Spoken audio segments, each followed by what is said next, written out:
कहानी की शुरुआत में जुनवू नाम की एक लड़की को दिखाया जाता है जिसे गेम खेलना बहुत पसंद है। सुबह में जब उसकी नींद खुलती है तो वो अपने घर पर अकेला था क्योंकि उसके पेरेंट्स बाहर गए थे और उसकी सिस्टर भी घर पर नहीं थी। तभी जुनवू को टेबल पर उसके मॉम की एक नोट मिलती है जिसमें उसकी मॉम ने उसे ग्रोसरी स्टोर से सामान लाने के लिए बोला था क्योंकि घर का पूरा राशन खत्म हो गया था। इसके बाद जुनवू अपने दोस्तों के साथ ऑनलाइन गेम खेलने लगता है। तभी उसका एक फ्रेंड उसे बताता है कि टीवी पर एक बहुत ही अजीब न्यूज चल रही है। ये सुनकर जुनवू भी वो न्यूज देखने के लिए टीवी को ऑन करता है, लेकिन तभी नेटवर्क चला जाता है जिससे जुनवू वो न्यूज नहीं देख पाता। तभी उसे बाहर से लोगों के चीखने चिल्लाने की आवाज सुनाई देने लगती है और बैकग्राउंड में न्यूज भी चालू हो जाती है जिसमें बताया जाता है कि सियोल में कुछ टाउन के लोग अचानक ही वायलेंट हो गए हैं जो अपने आसपास के लोगों के ऊपर अटैक कर रहे हैं, जिससे ये बीमारी सियोल के अंदर बहुत तेजी से फैल रही है। इसके बाद जुनवू अपनी विंडो से सड़कों पर देखता है जहाँ इन्फेक्टेड लोग बचे हुए लोगों के ऊपर अटैक कर रहे थे और सभी लोग अपनी जान बचाने के लिए यहाँ से भाग रहे थे, जिससे वहाँ का माहौल बहुत ज्यादा खराब हो गया था। ये देखकर जुनवू बहुत घबरा जाता है और अब उसे अपनी फैमिली की चिंता होने लगती है। इसी बीच जुनवू का एक पड़ोसी लड़का उसके घर में घुस जाता है जो बहुत ही ज्यादा घबराया था, लेकिन जुनवू टाउन की सिचुएशन को देखते हुए उसे अपने रूम से निकालने लगता है क्योंकि अभी उसे पता नहीं है कि बाहर क्या चल रहा है। इस पर वो लड़का जुनवू का बाथरूम यूज करने के लिए रिक्वेस्ट करने लगता है, तब जुनवू उसे परमिशन दे देता है। तभी जुनवू को न्यूज से पता चलता है कि जो लोग इन्फेक्टेड हो रहे हैं कुछ समय बाद ही उनकी हरकतें बदल जा रही हैं और उनकी आंखों से ब्लीडिंग हो रही है। इतनी देर में ही वो लड़का भी बाथरूम से आ जाता है जिसकी हरकतें बदलने लगती हैं और अब उसकी आंखों से ब्लीडिंग शुरू हो जाती है। ये देखकर जुनवू बहुत डर जाता है क्योंकि जुनवू अब समझ जाता है कि वो लड़का इन्फेक्टेड है। इसके बाद जुनवू से बाहर जाने के लिए बोलता है। तभी वो इन्फेक्टेड आदमी अब जुनवू पर अटैक कर देता है, लेकिन जुनवू किसी तरह उस इन्फेक्टेड लड़के को बाहर निकाल ही देता है और दरवाजे को लॉक करके वहाँ पर फ्रिज रख देता है जिससे कोई भी इन्फेक्टेड आदमी अंदर नहीं आ सके। अब जुनवू अपनी फैमिली से कांटेक्ट करने की कोशिश करने लगता है। तभी उसे अपने पेरेंट्स की ओर से एक मैसेज आता है जो जुनवू से बताते हैं कि हम लोग सेफ हैं, इसीलिए चिंता करने की कोई बात नहीं है, लेकिन तुम न्यूज देखते रहना और खुद को सेफ रखना। यह जानकर जुनवू को बहुत सुकून मिलता है। इसके बाद वो मोटिवेशन के लिए अपनी फैमिली फोटो पर एक स्टिकर लगाता है और उसमें लिखता है कि मैं जरूर सरवाइव करूंगा। इस तरह उसका पहला दिन बीत जाता है। अगले दिन जुनवू जब सोशल मीडिया को स्क्रॉल कर रहा होता है तब उसे कुछ पोस्ट दिखाई देते हैं जिसमें लोग सोशल मीडिया पर पोस्ट करके रेस्क्यू करने के लिए हेल्प मांग रहे थे। इसीलिए जुनवू भी अपनी लोकेशन के साथ रेस्क्यू के लिए अपनी फोटो सोशल मीडिया पर पोस्ट कर देता है। जुनवू यहाँ अकेला था इसीलिए टाइम पास के लिए गेम खेलने लगता है, लेकिन नेटवर्क चले जाने की वजह से उसे गेम बंद करना पड़ता है।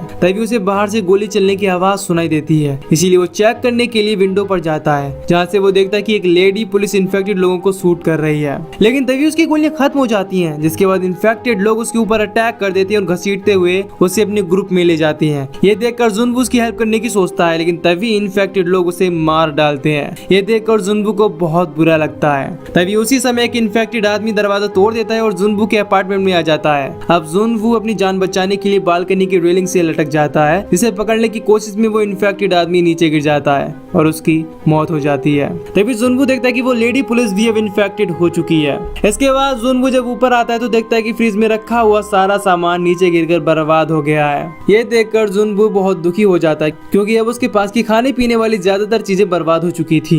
इसके बाद जुनवू अपनी विंडोज को भी कवर कर देता है। अब जुनवू अपने रूम के अंदर टाइम स्पेंड करने लगता है और ऐसे ही 10 दिन गुजर जाते हैं। इसके दौरान उसके पास की खाने वाली सभी चीजें खत्म हो जाती हैं, यहाँ तक कि उसके पास पीने के लिए पानी भी नहीं था, लेकिन वो खाने पीने का सामान लेने बाहर भी नहीं जा सकता क्योंकि बाहर इन्फेक्टेड लोग उसके इंतजार कर रहे हैं जो उसे इन्फेक्टेड कर देंगे।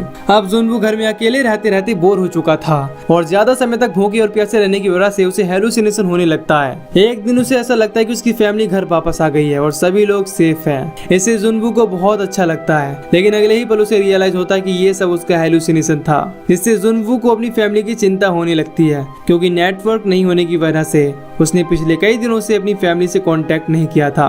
तभी अचानक से उसे अपने पेरेंट्स का एक वॉइस मेल आता है। इसे सुनने के लिए वो अपनी बालकनी से लटक जाता है क्योंकि घर में नेटवर्क नहीं आ रहे थे। उस वॉइस मेल से उसे पता चलता है कि उसकी फैमिली पर भी इन्फेक्टेड लोगों ने अटैक कर दिया है। इस बात से जुनवू को बहुत दुख होता है और गुस्से में आकर वो घर का सामान तोड़ने लगता है। इसके बाद वो इन्फेक्टेड लोगों को भी मारने लगता है क्योंकि इनकी वजह से ही उसने अपनी फैमिली को खो दिया। लेकिन अब आवाज को सुनकर यहाँ पर बहुत सारे इन्फेक्टेड लोग आ जाते हैं, इसीलिए जुनवू को यहाँ से भागना पड़ता है। फिर ऐसे ही धीरे धीरे 20 दिन गुजर जाते हैं और समय के साथ साथ सिचुएशन और भी खराब होने लगती है क्योंकि इन्फेक्टेड लोगों ने चारों तरफ तबाही मचा कर रखी हुई थी, जिससे पूरे शहर की बिजली पानी सब कुछ बंद हो गया था। अब जुनवू अकेलेपन से परेशान हो चुका था, इसीलिए वो एक दिन सुसाइड करने के लिए फांसी लगा लेता है। लेकिन तभी कोई उसके चेहरे पर लेजर लाइट से पॉइंट करता है, जिससे जुनवू समझ जाता है कि उसके अलावा यहाँ कोई और भी है। इसीलिए अब वो किसी तरह खुद को वहाँ से नीचे उतारता है और विंडो से देखने पर उसे पता चलता है कि सामने वाली बिल्डिंग में एक लड़की है जो ऐसी सिचुएशन में अभी भी सरवाइव कर रही है और इसका नाम यूबिन है। इसके बाद दोनों इशारों से एक दूसरे के साथ बात करना शुरू करते हैं और धीरे धीरे इनके बीच दोस्ती होने लगती है। अब इनके पास पीने का पानी खत्म हो गया था, इसलिए दोनों बारिश के पानी को इकट्ठा करके उसका यूज करते हैं। जब यूबिन को पता चलता है कि जुनवू के पास खाने के लिए कुछ भी नहीं है, तब यूबिन एक बॉल में केबल बांधकर जुनवू के अपार्टमेंट की तरफ फेंकती है, जिससे वो जुनवू के पास खाने की सप्लाई कर सके। लेकिन वो बॉल नीचे गिर जाती है। इसके बाद जुनवू अपनी ड्रोन की मदद से उसके पास एक वायर भेजता है, जिससे जुनवू और यूबिन की बिल्डिंग के बीच एक जिप लाइन बन जाती है, जिससे यूबिन जुनवू के पास खाने की चीजें भेजती है। अब जुनवू जैसे ही खाना शुरू करता है, तभी एक इन्फेक्टेड फायर फाइटर यूबिन के अपार्टमेंट से लटके केबल को पकड़ लेता है, जिसे यूबिन ने जुनवू के पास फेंका था, लेकिन वो गलती से नीचे गिर गया था। उस केबल को यूबिन ने एक टेबल में बांधा था, इसीलिए इन्फेक्टेड फाइटर जब केबल को खींचता है तब टेबल यूबिन से टकरा जाती है, जिससे यूबिन नीचे गिरकर बेहोश हो जाती है। अब वो इन्फेक्टेड फायर फाइटर यानी कि ज़ॉम्बी यूबिन के अपार्टमेंट में चढ़ने लगता है। यह देखकर जुनवू बोतल फेंककर उसे डिस्ट्रैक्ट करने लगता है, लेकिन जुनवू का ये आइडिया काम नहीं करता। इसके बाद वो अपने ड्रोन से उसे डिस्ट्रैक्ट करने की कोशिश करने लगता है, लेकिन तभी उसके दरवाजे पर भी बहुत सारे इन्फेक्टेड आदमी आ जाते हैं, जिससे जुनवू अपने ड्रोन पर फोकस नहीं कर पाता और इसी बीच वो इन्फेक्टेड फायर फाइटर ड्रोन को पकड़कर तोड़ देता है। अब वो यूबिन के अपार्टमेंट में पहुंचने ही वाला था, लेकिन तभी यूबिन वहां आकर उसका हाथ काट देती है, जिससे वो इन्फेक्टेड फायर फाइटर नीचे गिरकर मारा जाता है और यूबिन की जान बच जाती है। अब धीरे धीरे यूबिन और जुनवू के पास खाने का सामान खत्म हो गया था। इसके बाद जुनवू दूसरे अपार्टमेंट में जाकर खाने का सामान खोजने का डिसाइड करता है, क्योंकि यूबिन से मिलने के बाद वो सरवाइव करना चाहता है। इसीलिए जुनवू ज़ॉम्बी से बचते हुए एक अपार्टमेंट में पहुंचता है, जहाँ के फ्रिज में उसे खाने का कुछ सामान मिल जाता है। इसके साथ ही उसे वहाँ से 2 वॉकी टॉकी भी मिलते हैं। इतनी देर में ही वहाँ पर एक इन्फेक्टेड आदमी यानी कि ज़ॉम्बी आ जाता है और वो जुनवू पर अटैक कर देता है, लेकिन जुनवू किसी तरह वहाँ से निकल जाता है और अपने अपार्टमेंट में पहुंच जाता है। जुनवू ने कई दिनों से कुछ भी नहीं खाया था, इसीलिए सबसे पहले वो अपना पेट भरता है और इसके बाद वो यूबिन के लिए भी खाने का सामान और एक वॉकी टॉकी भेजता है, जिसकी मदद से दोनों एक दूसरे से बात करने लगते हैं। तभी इन्हें बाहर कुछ हलचल महसूस होती है, जिससे इनको लगता है कि बाहर बारिश हो रही है। इसीलिए जुनवू चेक करने के लिए बाहर जाता है। तब उसे पता चलता है कि वो हलचल ज़ॉम्बीज़ की है, जो अब पूरी बिल्डिंग में आते ही जा रहे हैं। ये देखकर दोनों बहुत डर जाती हैं। तभी गलती से यूबिन अपने अपार्टमेंट में कुछ सामान गिरा देती है, जिसकी आवाज सुनकर इन्फेक्टेड लोग उसके अपार्टमेंट की तरफ आने लगते हैं। तभी जुनवू के पास एक आइडिया आता है और वो यूबिन के बगल वाले अपार्टमेंट में लैंडलाइन नंबर पर कॉल कर देता है, जिसकी आवाज से इन्फेक्टेड लोग अब उस अपार्टमेंट की तरफ चले जाते हैं और इस तरह जुनवू यूबिन की जान बचा लेता है। इसके बाद दोनों बिल्डिंग के 8वें फ्लोर पर जाने का डिसाइड करते हैं, क्योंकि यूबिन ने वहाँ किसी भी इन्फेक्टेड आदमी को नहीं देखा था, जहाँ पर उन्हें सर्वाइव करने के लिए खाने पीने का सामान भी मिल सकता था। इसके बाद यूबिन रस्सी की मदद से नीचे आ जाती है और इन्फेक्टेड लोगों का सामना करते हुए आगे बढ़ने लगती है। उसे अकेला देखकर जुनवू भी उसकी हेल्प करने नीचे चला जाता है और दोनों किसी तरह उनसे बचते हुए एलिवेटर के अंदर आ जाते हैं, जिसकी मदद से दोनों बिल्डिंग की 8वीं फ्लोर पर आ जाते हैं। लेकिन अब यहाँ पर भी बहुत सारे ज़ॉम्बीज़ आ गए थे और वो इनके ऊपर अटैक करने लगते हैं। तभी वहाँ पर एक आदमी आता है जो इनको बचाकर अपने अपार्टमेंट में ले आता है और इनकी हेल्प करता है, लेकिन यूबिन को उस आदमी के ऊपर शक होता है। इसके बाद वो आदमी दोनों को पानी और खाने का सामान देता है। दोनों को भूख लगी थी, इसीलिए दोनों खाने लगते हैं। तभी वो आदमी बताता है कि कुछ समय बाद यहाँ पर रेस्क्यू टीम आने वाली है। ये सुनकर जुनवू और यूबिन बहुत खुश हो जाते हैं, लेकिन तभी अचानक से दोनों बेहोश होने लगते हैं, क्योंकि उस आदमी ने उनके खाने में कुछ मिलाया था। इसके बाद वो आदमी जुनवू का हाथ बांध देता है और यूबिन को एक कमरे के अंदर बंद कर देता है। जब यूबिन को होश आता है तो उसे वहाँ पर एक इन्फेक्टेड लेडी दिखाई देती है, जो उस आदमी की वाइफ है, और उस आदमी ने हेल्प करने के बहाने से दोनों को फंसा लिया था, जिससे वो यूबिन और जुनवू को अपनी वाइफ को खिला सके।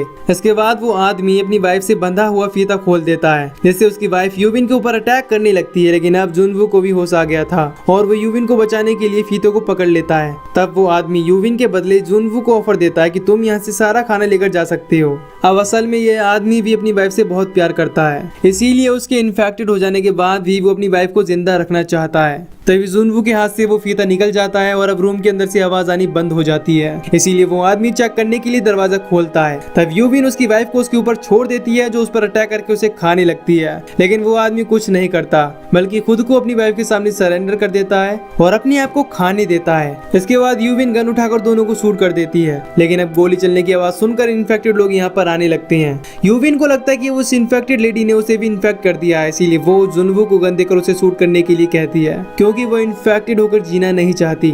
लेकिन जुनवू ऐसा करने के लिए तैयार नहीं था और इस समय दोनों की आंखों में आंसू आ जाते हैं, क्योंकि अब इनको लगता है कि दोनों एक दूसरे से अलग होने वाले हैं। तभी जुनवू को हेलीकॉप्टर के आने की आवाज सुनाई देती है। फिर खिड़की से देखने पर दोनों को बाहर हेलीकॉप्टर नजर आता है, जिससे दोनों बहुत खुश हो जाते हैं और इनको सर्वाइव करने की एक और उम्मीद मिल जाती है। इसके बाद जुनवू और यूविन रूफ टॉप पर जाने के लिए निकल जाते हैं, जिससे रेस्क्यू टीम इन सबको देखकर इनकी हेल्प करे। लेकिन अब इनके पीछे सभी इन्फेक्टेड लोग भी आने लगते हैं। इसी बीच यूविन इन्फेक्टेड लोगों के बीच में फंस जाती है। ये देखकर जुनवू उसकी हेल्प करता है और किसी तरह से वहां से बाहर निकालता है। इसके बाद वो यूविन को रूफ टॉप पर जाकर रेस्क्यू टीम को सिग्नल देने के लिए बोलता है, जिससे रेस्क्यू टीम को पता चल सके कि इस बिल्डिंग में कोई सर्वाइवर है।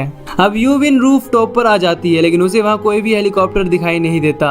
इसके कुछ देर बाद जुनवू भी रूफ टॉप पर पहुंच जाता है और यहाँ के दरवाजे को लॉक कर देता है। जब जुनवू को भी यहाँ कोई भी हेलीकॉप्टर दिखाई नहीं देता तो वो भी बहुत अपसेट हो जाता है और अब इनकी आखिरी उम्मीद भी टूटने लगती है। तभी ज़ॉम्बीज़ दरवाजे को तोड़ देती हैं और रूफ टॉप पर आने लगते हैं। ये देखकर जुनवू अपनी गन निकालता है और उनको शूट करने लगता है, लेकिन अब उसकी सभी गोलियां खत्म हो जाती हैं, जिससे जुनवू और यूविन अब अपनी आखिरी उम्मीद भी खो देते हैं। लेकिन तभी यहाँ पर रेस्क्यू टीम आ जाती है और इन्फेक्टेड लोगों के ऊपर फायरिंग करने लगती है। इसके बाद यूविन और जुनवू उस हेलीकॉप्टर में चढ़ जाती है और रेस्क्यू टीम इनको इस एरिया से बाहर लेकर चली जाती है। जिसके बाद जुनवू और यूविन के फोन में नेटवर्क भी आ जाती है और इनके फ्रेंड्स के मैसेज आने लगते हैं। अब जुनवू और यूविन वहाँ से बाहर निकलकर बहुत खुश थे, लेकिन जुनवू को जब अपनी फैमिली के बारे में याद आता है तब वो बहुत अपसेट हो जाता है। फिर जुनवू को पता चलता है कि रेस्क्यू टीम को सोशल मीडिया की पोस्ट की हेल्प से उसे खोजा है और वो ऐसे ही बहुत सारे सर्वाइवर्स को बचा रहे हैं और ये मूवी यहीं पर खत्म हो जाती है। तो दोस्तों, अगर आपको इस मूवी की एक्सप्लेनेशन पसंद आई हो तो वीडियो को लाइक और चैनल को सब्सक्राइब कर दीजिए। बाकी मैं मिलूंगा आपसे न्यू वीडियो में। Till then take care, love you, bye bye.